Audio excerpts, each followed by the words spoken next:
নতুন বছরে সকালটা শুরু করলাম ঠাকুর পুজোর মধ্যে দিয়ে। সেই ছোট্টবেলা থেকেই শুনে আসছি মা ঠাকুমারদের মুখ থেকে যে বছরের প্রথম দিন যদি তুমি সকাল সকাল উঠতে পারো তাহলে তোমার সারা বছর নাকি খুব ভালো কাটবে। সে অনুযায়ী আমি এই রীতিটা এখনো অবধি পালন করে আসছি, কিন্তু জানি না কতটা সত্যি এ কথাটা, কিন্তু আমার খুব ভালো লাগে বছরের প্রথম দিন সকাল সকাল উঠে যাবতীয় কাজ টাজ করে স্নান টান করে পুজো করতে। সেই অনুযায়ী আমিও শুরু করে দিই প্রতি বছর এই নিয়মটাই। সকাল সকাল বাড়ির টুকটাক কাজগুলো করে নিয়েছি, দিয়ে স্নান করে চলে এলাম পুজো করতে। তোমরা তো সবাই জানো যে আমি পুজো করতে কতটা ভালোবাসি। এর আগেও তোমরা আমার অনেক ভিডিও দেখেছো, যেখানে আমি পুজোর ভিডিও তোমাদের সাথে শেয়ার করেছি। তো হ্যাঁ, এত বকবক করছি যে তোমাদেরকে তো নিউ ইয়ারের শুভেচ্ছা জানাতেই ভুলে গেছি। তোমাদের সবাইকে নতুন বছরের অনেক অনেক শুভেচ্ছা ও ভালোবাসা। সবার যেন নতুন বছর ভালো কাটে, আর হ্যাঁ, সবার যেন শরীর এবং মন দুটো যেন সুস্থ থাকে। আর তার সঙ্গে সঙ্গে সবার যেন নতুন বছরে যা যা ইচ্ছে আছে সেগুলো যেন ঠাকুর তাড়াতাড়ি পূরণ করে দেয়। আজকের ব্লগটা আমি এখান থেকে স্টার্ট করলাম। তোমরা সম্পূর্ণটা ভিডিও দেখতে থাকো, কেউ স্কিপ করবে না। নতুন বছরে আমি সকাল থেকে কী কী করলাম না করলাম সবটাই এই ব্লগের মাধ্যমে তোমাদের সামনে তুলে ধরলাম।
তো পুজো টুজো করে চলে এসেছি ছাদে। তো আমাদের ছাদের মধ্যে আজকে একটা ছোট্ট করে পিকনিকের আয়োজন করা হয়েছে এই বাড়ির সবাই মিলে। তো মা এদিকে হচ্ছে মাস্টার শেফ। তোমরা তো সবাই জানো আমার মা কত রান্না করতে ভালোবাসে আর সবাইকে খাওয়াতেও ভালোবাসে। তো মা বসে গেছে রান্নার দায়িত্বে, যেটা কাজ মায়ের।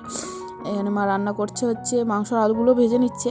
আর এই যে মামা, মাসিমণি আর বনু, আর মানিমণি আসতে পারেনি, মানিমণির শরীরটা একটু খারাপ তাই আসেনি। আর আরও সবাই আছে, তারা নিচে আছে।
তো রান্না হতে এখনও অনেক দেরি আছে, তো সবাই এখন একটু হালকা করে টিফিন করছে, এই কফি আর কেক।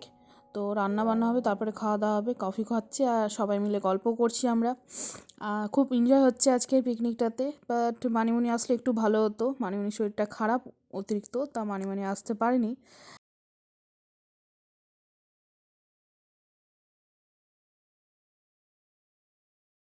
তো আমাদের রান্নাবান্না সমস্তটাই কমপ্লিট।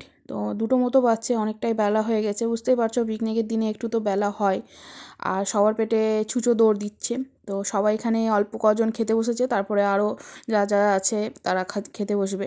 তো এরা খেয়ে নিক, তারপরে আবার যারা আছে তারা খাবে। তো তোমরা অনেকেই ভাববে যে পিকনিক করলো, নাচ বা গান ভিডিও কোনো কিছুতে নেই কেন? তোমরা সবাই জানো যে এখন যদি ব্যাকগ্রাউন্ডে মিউজিক বাজে তো সেটার জন্য কপিরাইট চলে আসতে পারে। সেই জন্য সাউন্ডগুলো অফ করা আছে, আমি পরে থেকে ভয়েস দিচ্ছি তোমাদের, বুঝতেই পারছো নিশ্চয়ই সেটা। আর হচ্ছে যে নাচ গান সেটা আমরা করেছি, তো সেগুলোর ভিডিও করতে পারিনি, কারণ নাচবো না ভিডিও করব, এই জন্য আর ভিডিওগুলো করা হয়নি। তো এই যে খাওয়া দাওয়া রান্না এগুলোই তোমাদের সাথে শেয়ার করলাম। আর বাইরে যাওয়ারও প্ল্যান ছিল আমাদের, তো মানিমুনির হঠাৎ শরীরটা খারাপ করায় আর বাইরে গেলাম না, বাড়িতেই ছাদের মধ্যে করলাম। আর ছাদেই করা হলো এই কারণে যে আরও যে রোদ উঠেছে আজকে অনেকটাই ভালো, হাওয়াও দিচ্ছে, প্রচণ্ড ঠান্ডা। রোদের জন্য মানে ছাদে পিকনিকটা করতে ভালো লাগছে, মানে বেলা করেই রোদটা উঠেছে। তো মা এদিকে সবাইকে খাবারগুলো পরিবেশন করে দিচ্ছে, কারণ তোমরা তো সবাই জানো যে মা খাওয়াতে আর রান্না করতে প্রচণ্ড ভালোবাসে। কি কি আছে মেনুতে আজকে? আমি বলছি ঘোড়া ভাত, কচি কচি পাঠার ঝাল ঝাল মাংস, এখানে লাল লাল টমেটোর চাটনি, পাঁপড়, দই অ্যান্ড নলেন গুড়ের মিষ্টি।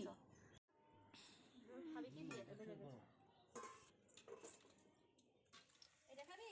ক্যাটারিংটা ভাই ভালো না অতটা। চাটনি আর পাঁপড়